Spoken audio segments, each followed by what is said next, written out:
Good day, everyone.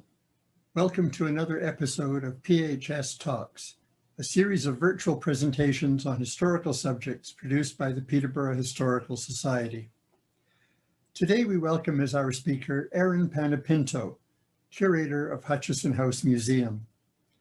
Erin will discuss a number of the artifacts of Hutchison House and the stories that they hold about the people who lived there. The objects that people use are windows into the multiple dimensions of their lives: work, play, public, private, emotional. They can tell us of the eternal and of the mundane. Every curator has favorite objects because of the stories they embody. Today, Erin shares a few of hers. Welcome, Erin Panepinto. Okay, and thanks, Dale. So today we're going to take a look at a few of my favorite objects and stories from Hutchison House Museum. So this is our first and most recent acquisition, which is Jeannie Fleming's Locket. This artifact is special not only because of its provenience, but also because of the story behind it as well. When Dr. Hutchison died in 1847, Mrs. Hutchison and her family moved to Toronto. Now, even with this move, Mrs. Hutchison kept in touch with friends back in Peterborough, and in 1853, Miss Hall, who was a neighbor of theirs, was visiting for the holiday, as well as Sandford Fleming. And on January 6, 1854, Sandford Fleming offered to escort Miss Hall home to Peterborough, which at that time you took a train north to Newmarket and then a sleigh east through Uxbridge in order to return to Peterborough. Along the way, the sleigh got stuck in a rut, hit a stump, overturned, and Fleming hit his head. Fortunately, Miss Hall wasn't hurt that badly, and despite his injuries, they were able to make it to a nearby house to Neil McLean's, who lived in Coulter's Corners. He fetched Dr. Kellogg, and they were transferred to the doctor's home for Fleming's care. This transfer actually took place on Fleming's 27th birthday, and it was during that time that an intimacy began between Fleming and Miss Hall, and a few months later, Fleming wrote to ask for her hand in marriage, which she accepted. He wrote, "Dear Miss Hall, neither you nor I are too young to marry."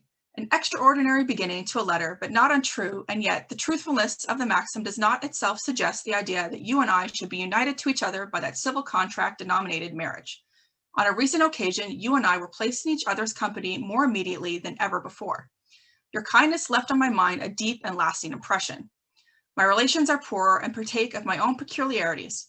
What your aspirations are, I do not know, and my own I scarcely dare tell. This is not all. I must openly confess to you that hitherto my affections have been divided, but they are not now. If you should entertain with favor its expressed or implied drift, I trust you and will ply and style equally candid. And on January 3rd, 1855, Sandford Fleming and Jeannie Hall were married by Reverend Rogers in Peterborough and returned to Toronto by retracing their steps of the previous year, saying, quote, "Stopped at hotel at Lindsay all night, spent the evening in the same room that we did nearly 12 months ago under different circumstances." And in the picture here, we actually have Jeannie Hall's wedding dress, or believed by the family to be Jeannie Hall's wedding dress, that is on display here at Hutchison House Museum. And they returned to Coulter's Corners to stay with Dr. Kellogg for 9 days. And a few days later, on January 5th, Fleming wrote, quote, "Walked along to see the stump through which I was thrown from the sleigh and so nearly killed. After all, I believe that I have to thank it for my wife. Walked to the gristmill with the doctor. Afterwards, I went down and cut the stump and carried it upon my shoulders." And on January 13th, which was Jeannie's birthday, they returned to Toronto after his having posted a letter to his wife with her new name because he wanted, the first letter to be from her husband, as well as the stump. Now, with that stump, Fleming would make a cradle for his firstborn child, as well as a picture frame that he would give to his wife for her 33rd birthday, along with the portrait of their family, or at least the family that they had at that point. Now, along with this picture frame, Sandford also gave his wife a small locket that included a picture of the two of them and a date from their wedding, and a smaller version of that family portrait along with her birthday, which at that time was January 13th, 1864. Now, this is that locket. It was passed from Jeannie to her young son, Walter, who passed it to his stepson, who passed it to his stepson, who then left it to Hutchison House Museum. And in 2019, Valerie Aiken, who was the widow of that stepson, Gary Aiken, passed the locket along with a pocket watch that was given to Walter Fleming by his father when he turned 21. That this piece of Fleming history was donated to the museum was due entirely to former curator Gail Fewings and her love for Fleming and of her stump story. The favorable impression that she gave the Aikens on their visit to Hutchison House only 10 years previous.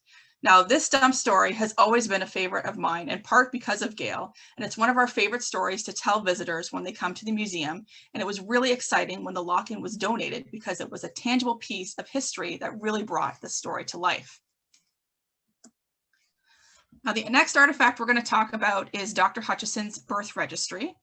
Now, when we're doing the tours of doctor's office, we always talk about the doctor's ledgers and the birth registry, both because they are some of the few artifacts that we actually have in the collection that belong to the doctor, and because of their importance and what they can tell us about the doctor's patients, how payments were made, the types of medicine he prescribed, where he was treating patients, and so much more. The birth registry starts in 1817 in New York and ends in 1846 in Peterborough. It tracks the father's name, dates, if the baby was male or female, if he was called to help another doctor, if the baby or the mother died, if there was something remarkable about the delivery, such as an 11 3/4 pound baby where both mother and baby survived, which was not that common at that time. Now, one thing that is not often mentioned with relation to the birth registry is, in fact, that Dr. Hutchison used this for other notes as well, including notes on midwifery and surgery from his classes at the University of Glasgow from about 1815, as well as case notes from 3 different cases the doctor was involved in later years.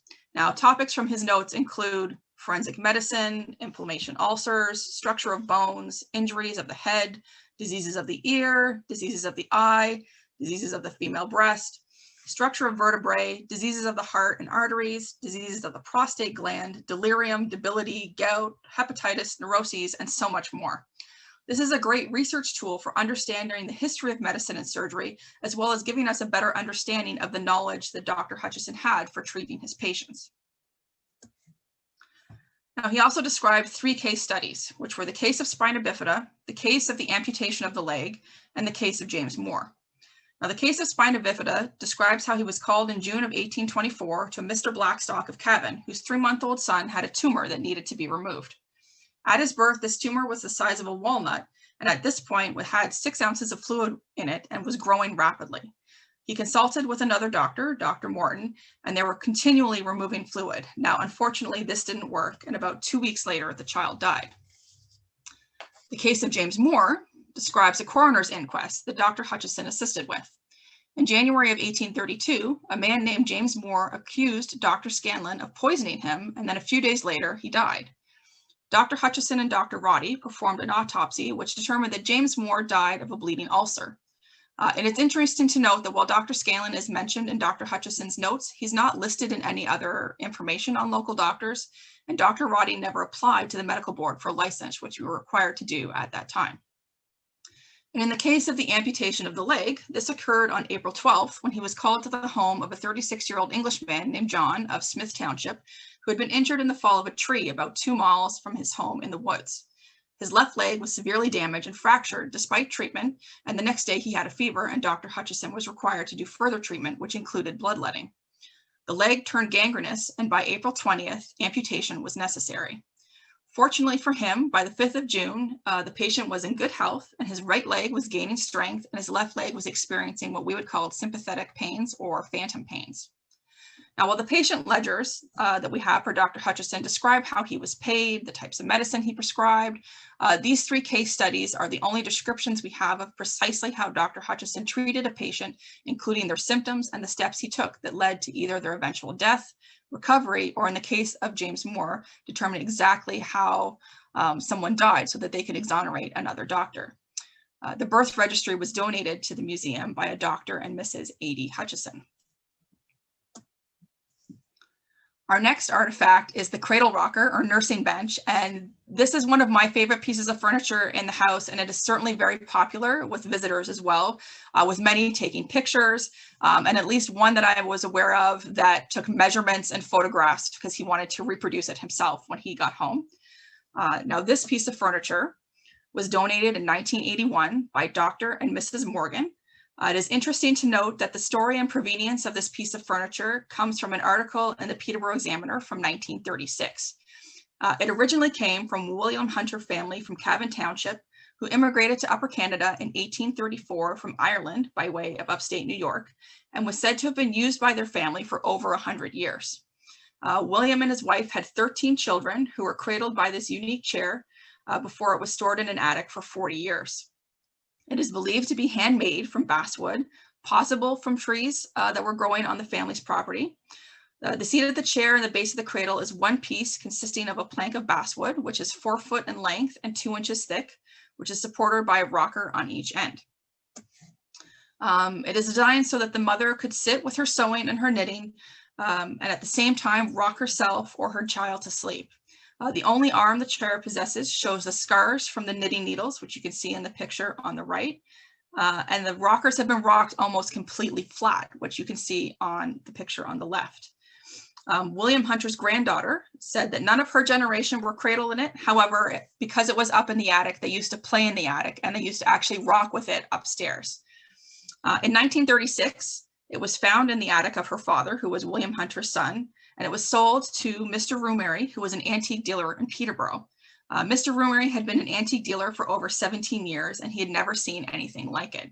Another one of William Hunter's granddaughters had moved to upstate New York, and she had said that she'd seen a similar one in a local antique shop there. Cradle rockers were rare, but they were referred to as gadget chairs of the Boston rocker type and dated generally between 1840 and 1870. And they were often made in such a way that if you removed the cradle railing or even the rockers underneath, you would have a full bench afterwards. Now, the last ones I'm going to talk about are our renovation artifacts. And these are some of my favorite artifacts because they are tied to one of my favorite days and are still one of my favorite days at work. And yes, that is me standing in a giant hole. In 2010, as part of some accessibility renovations to Hutchison House, we had to create a new accessible door, as well as an accessible parking lot with a ramp that connected the two together. Now, none of the many entrances at the time were not feasible without extensive work, so it was decided that the window on the north side of the Harvey Collin room, which is pictured here, would be removed, and then it would become the new doorway. The window was wide enough that we wouldn't have to cut into the existing brick, which was going to be an issue with some of the other doors. Now, part of the concrete landing for the ramp at this entrance included having to dig a big hole that was 4 feet deep for a concrete slab. As the machine was digging the hole, a variety of objects were uncovered, including a variety of bottles, a fully intact light bulb with a porcelain base that dates to about 1900, a pipe, and a variety of broken china and earthenware. To us, this indicated that this had at one point been an old privy or well, and what they used to do with these old holes in the ground when they were no longer used was to backfill them with garbage. And any archaeologist will tell you that middens or garbage piles are great sources of archaeological material and how the average person lived. There's a lot you can learn from digging through the garbage that is thrown away. Now, the machine would take big scoops of dirt out and put them where our garden used to be, which today is the site of our accessible parking spot. And Gail, who was the curator at the time, and Loretta, who was one of our senior volunteers, and I would go through the pile after each scoop with a rake and remove anything interesting that we found. Even when the machine stopped running for lunch, I jumped down into the hole, which was that first picture, to take some pictures and to look for anything that was still in situ. Now, not only was the dirty little search for pieces of history fun, but so was the ensuing weeks where we cleaned, sorted, researched, and created new homes for the objects that we found. We collaborated with volunteers, summer students, and even a Trent professor to research and date all of the pieces that we had found in that hole. Now, one of my more interesting days at work actually happened that summer on a week when our curator was on holidays, on a day where we had a morning camp, which was a day camp for children, and our afternoon Scottish tea.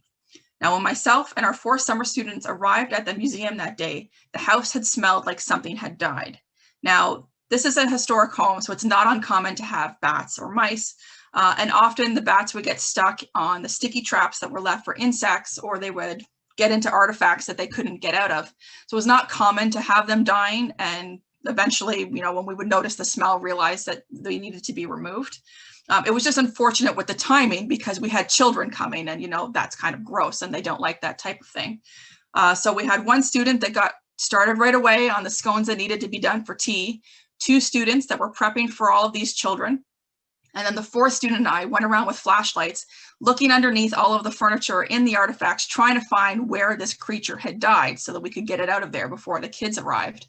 And as we were looking around, realized that the smell was getting stronger the closer we got to the bottom of the stairs that came down to the keeping room, and realized that it was actually coming from upstairs in our boardroom, where 5 to 6 bottles that we dug out of this hole, these bottles had corks in them with liquid, and not knowing what the liquid was, we were leaving them to deal with at a later date. Now, unfortunately, overnight after we'd left, the humidity had cracked one of the bottles, and the liquid, 100-year-old liquid, had leaked all over our boardroom floor. And that is what had created the smell that had permeated throughout the entire house.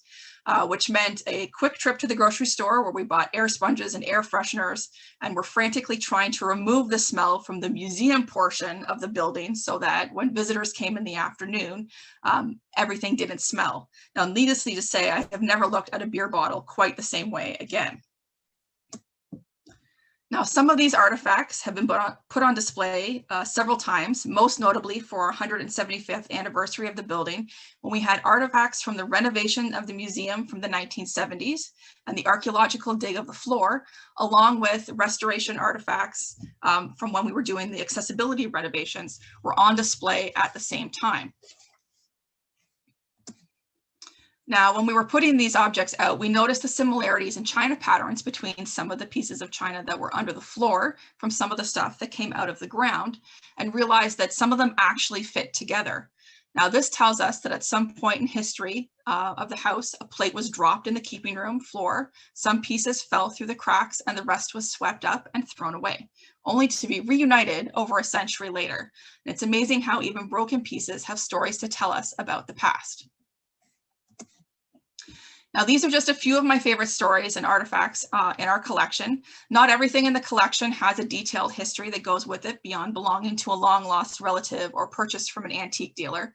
But when we put them together at a living history site, such as Hutchison House Museum, they really help to bring the time period and the stories that we tell to life. And if you would like to learn more about the artifacts in our collection, or Hutchison House, or the Hutchison family, or the Fleming families, please feel free to visit us here in the heart of Peterborough. And you can email, call, or visit our website for more details, or if you'd like to book a tour. Thank you.